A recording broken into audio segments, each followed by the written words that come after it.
Hey guys, we're back with the channel. Rolanda and my beautiful wife Nicole. Say hi. Hi. We just came from watching Ford versus Ferrari. Obviously, we're going to talk about these things before we do these videos, so I'm going to go out and say it.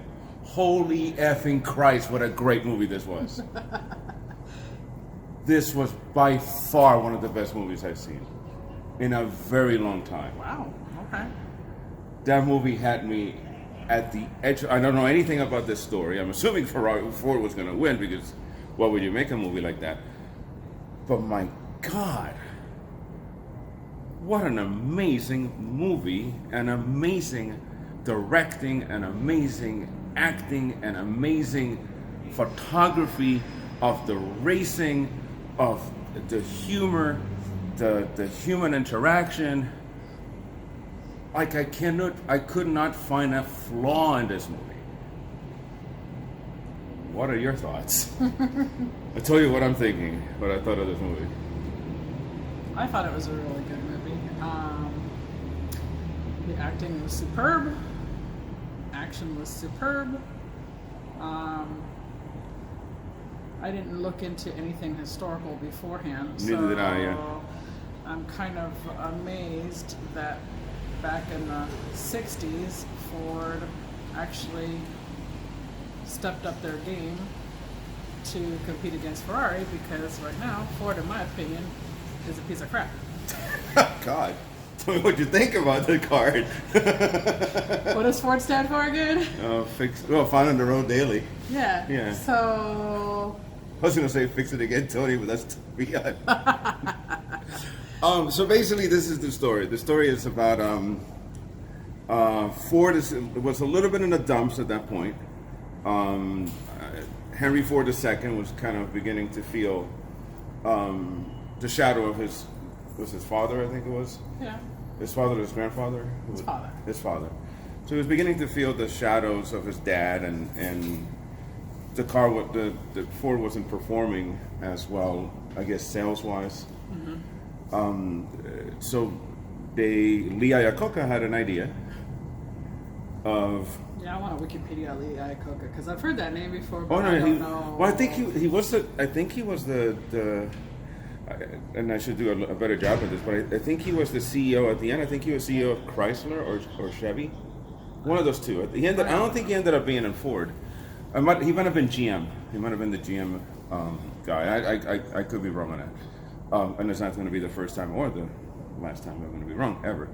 But basically, Lee Iacocca had the idea of, as a marketing ploy, because you got younger kids coming up that they don't want to drive a piece of shit car, or they saw Ford as an old car, so Ford as its parents' or grandparents' car, that it needed to be hip, and the best way to do that was to win the 24 Hours of Le Mans, which has always been one. Basically, come up with a nice. Come up with a nice sports car that everyone's going to buy. But the Mustang didn't seem to be anything really. Nothing special, yeah. So they decided to come up with this idea. So they hired Carroll Shelby, and Carroll Shelby's friend was Ken Miles, which was one of the better drivers of the time, and an incredibly good mechanic, and incredibly good knew exactly what needed to be done to make the car faster, to make it turn better. And between the both of them, they built the car. Which I thought that was interesting too, because I knew that there was like a Shelby Ford connection. I didn't know what it was. Yeah. Well, because I mean, you see it here in Vegas. Yeah, the factory's in Vegas. Yeah. Yeah, and I was always wondering about that, but never delved deep into it. I guess because I'm not a Ford fan. So. But McLaren also. I mean, you had the name from McLaren in there, and I know McLaren that does something. I think there's another McLaren edition something. But anyway, the Ken Miles, which was played by Christian Bale, and Carroll Shelby was played by Matt Damon. Unbelievable job and unbelievable characters that both of them were. Like, I could identify myself with both of them. Although my favorite character was Ken Miles, partly because he didn't bullshit anybody. And he was right on the things that he said. He was right on everything that he was saying. And I think Shelby had a little bit like somebody's backing up their car in the garage. And guess what? It's a Ford. Aftermarket backup sound. You think? Yeah. Is that a Ford? No, it's a Ram actually. There he goes. Good job. He's driving the pickup like a grandma. For God's sake, there's nobody in the garage, and he's driving that pickup like a grandma. Unbelievable. Anyway, so anyway, I identified with both of them, and Matt, Carol Shelby had to.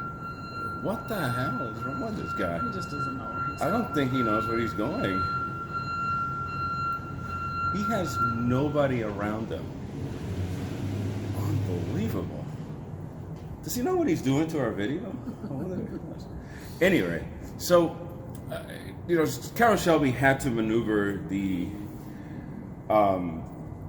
minutia of the suits, and these people were going to get on his way, and they were getting on his way, and they were getting on Ken Miles' way. I guess the bad thing of it was that Ken Miles died before he... Spoiler! Go ahead.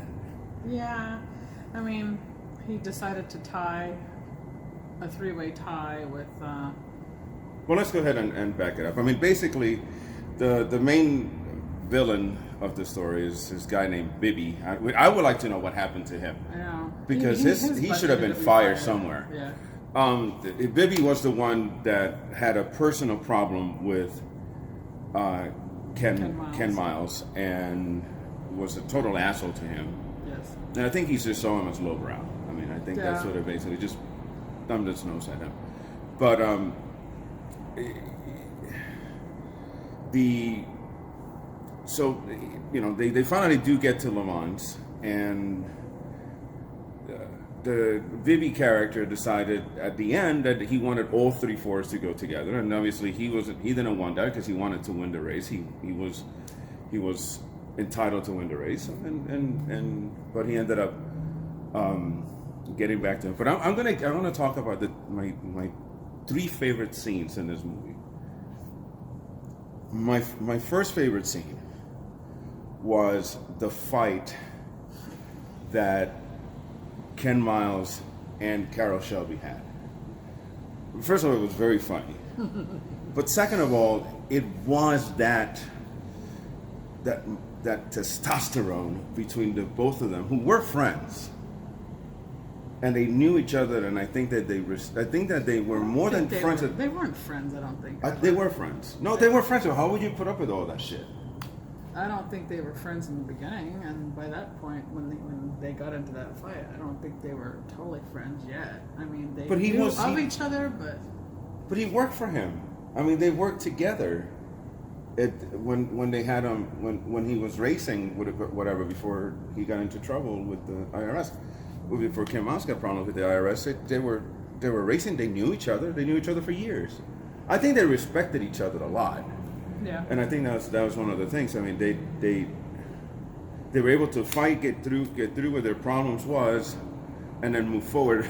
Funny scene, because it was an incredibly funny scene, because his wife, God bless her soul, for putting up with Ken Miles. And I can understand how you can put up with me, because did you see a lot of me and Ken Miles? Like, I am him a lot of times. And putting up with somebody like that, I mean, it takes a special person. So when they were fighting, she grabbed a lawn chair and decided to just sit there and watch them fight it out, which I thought it was hysterical. And then afterward, you want me to go to the grocery store? Yeah, I guess the groceries went flying. So yeah, I mean, I love that scene. My second favorite scene was the scene when Bibby actually takes over Ford Racing, and he is going to be in charge. He gets locked into the office. Carol Shelby then takes Henry Ford II in the GT that they built, and basically Carol Shelby punched this car to the max, and he almost crapped his pants because he saw how good this car was and what they were building. And basically said to him, this needs to be driven by Ken Miles. I mean, this, if you want to win, let the fucker drive. And that was an incredibly good scene. But my third favorite scene was the ending.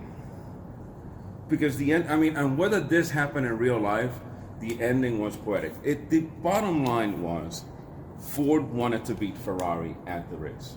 And it did. All three of them won. We knew about the Enzo Ferrari's character.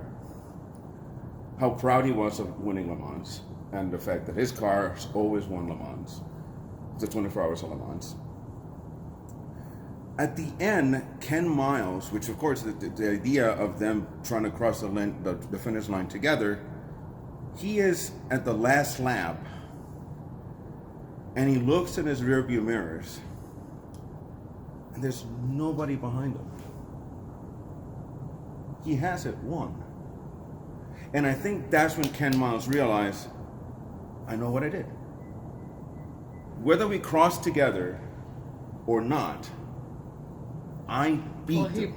broke a record the previous lap. Yeah, too, he was breaking records and everything. I think the fact that he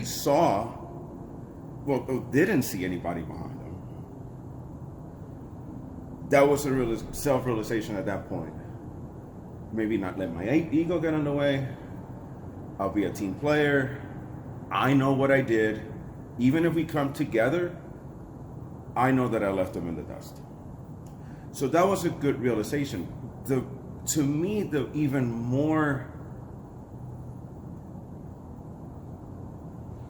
poetic ending to it was because he didn't technically win it because they both reached together in a dead heat against McLaren because he started from the furthest point, wins the race. And if you notice, he wasn't mad because I think he realized he knows that he won it. It was his race. He let him win, or let him try to tie. There was nobody behind him. But the fact that when he looked up Enzo Ferrari did not tip his hat to Bibby. He didn't tip his hat to Henry Ford II. He didn't tip his hat to anybody other than Ken Miles. And if their point was to beat Ferrari, the fact that Ferrari being so proud tipped his hat to Ken Miles, that's his victory. And that is poetic. Because he recognized, you fucking kicked my ass. It was you that kicked my ass. It wasn't the guy who won. And it wasn't the suits, and it wasn't the owner. It was you. And your team. And I think that was enough for him. And that was an incredibly great scene. I don't think he cared whether he won or not at that point. He knew he won. And that was good enough for him at that point. And that was brilliant. I mean, whether that happened in real life or not, in the context of this movie, it worked fantastically. Anything else you have to say about this movie? Which you're not a racing fan, and not a car fan either. But it was heart pounding. The way they shot those racing scenes it was heart pounding. I'm impressed because the racing that I've seen on TV, everybody has a mic and headphones and they talk to each other. And this is here, 60. Yeah, this you is can't 60. do that. And I think that makes the whole. I think if I were in that time frame, I would have loved to watch racing. Right now, I don't really care to watch racing. I think the only flaw that I think I would see in the movie, and I don't know. I mean, there's a scene where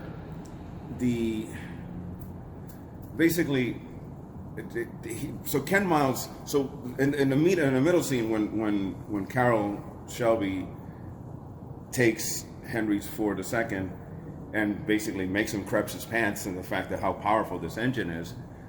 because they were going to fire or not allow Ken Miles to drive the car, he basically, Carroll Shelby bets his company that says if you let him drive and he wins the 24 Hours of Daytona, he drives Le Mans. And I guess they were afraid of pushing the car to 7,000 RPMs. And at the last lap, Carroll Shelby goes almost to the track with a sign that says, "Go what is it? I think it said 7 RPM and kiss my ass," or something like that. I just saw 7,000. So basically, he's telling him do the 7,000 RPMs, even though it might blow up the engine. We don't know, but he's not going to win anyway. I think at that point he's realizing we're not going to win, so we're going to go big or go home. But the problem that I have with that scene is we were looking at the screen and we still didn't know what it said. So how the fuck does he know what he said? He's doing 200 miles per hour, on a small little sign. I mean, that's a little bit unrealistic, but it was a good scene. Mm-hmm. That's the only thing that I had a problem with. I think it's the only flaw, and it could have happened. I don't know that, but because it was not like he's going so fast. How the hell did he read it? I mean, you're driving on the freeway. You actually sometimes you can't even see the sign. And the sign is humongous, and you're only doing 55. I mean, this guy's doing 4 times that speed on a 10 times smaller sign, handwritten. That I thought was a little bit problematic for me. And it could have happened in real life. I don't know that. But that was the only flaw that I give it, and I'm willing to forgive that flaw completely. Which that I don't normally forgive flaws in movies, but I'm willing to forgive that flaw. I'm willing to overlook that. I mean, I would be disappointed if this movie A doesn't get nominated, B maybe wins it. I think he's going to have tough competition because that movie Bombshell, which we saw the previews for it, I think that's going to get nominated, and I think because of the political climate that we're in right now, probably will get a lot of votes from the Academy Award. I mean, it's coming out at the right time for Academy Award nomination and for consideration. But, I mean, this is unbelievable. This was incredibly good.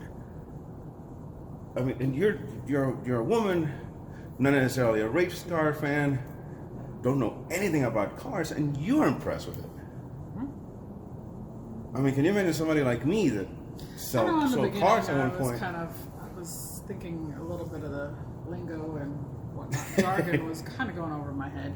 Yeah. But I think I got the gist. But I kept recognizing the names. I mean, you keep recognizing the names that you heard these names. McLaren, you heard the name. You heard Shelby's name before. You heard Lee Iacocca's name before. So you knew who these people were.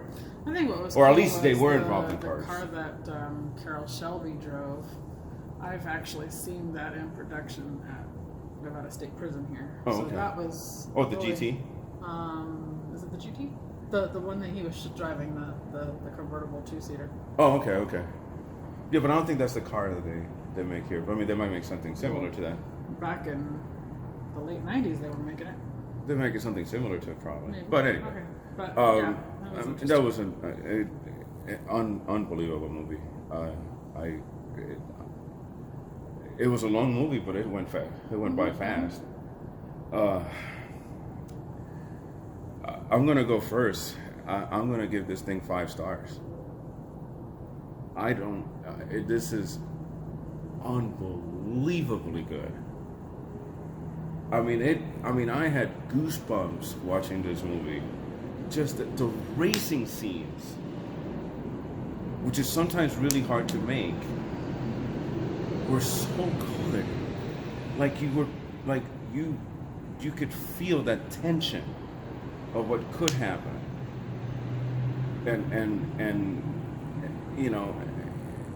even when just for fun I race go-karts and I'm racing around, I am trying to find a spot to punch it and pass the person, and that's what you saw in this movie. The patience, the trying to get into it.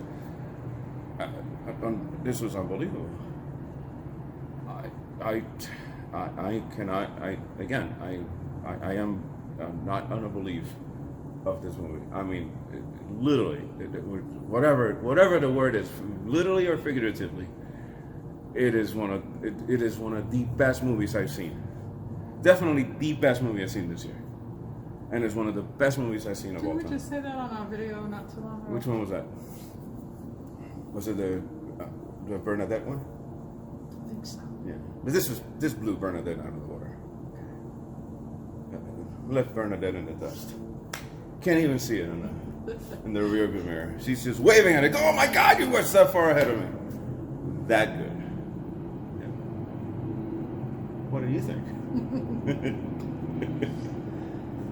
I'd like to do a little bit of research when I get home and check out and see how much truth of the story. Yeah, I like to. I mean, I think obviously when we finish this video, we're going to look through that. But I mean, I'm judging the movie as based on what the movie is, not whatever they show. This is what I liked about it. What do you I'll tell give you, it? Henry Ford II, he seemed like a jerk. Like an idiot too. Yeah, he was not filling his dad's shoes, that's for sure. No, he wasn't. And maybe that's why the Fords are the way they are now. I don't know. 'Cause Maybe Vivi is in charge. I don't know. Wouldn't it be funny if Vivi is in charge of Ford? I don't know. I do know halfway through the movie I was thinking, ooh, maybe I should look into a Ford for my next car. Then I'm like, no. It's good advertising for Ford. Yeah, it is a great advertising. It's a great advertising for Ferrari too. I mean, Right? Well, Well, Ferrari Ferrari. kind of blew up at the end, so I don't know. yeah, I don't think so. Ford looked better. yeah. What do you give the movie? I'll give it 4.5. Okay, that's respectable. Not my 5-star. Any rate, catch you guys next time. And like always, good night, Bob, wherever you are.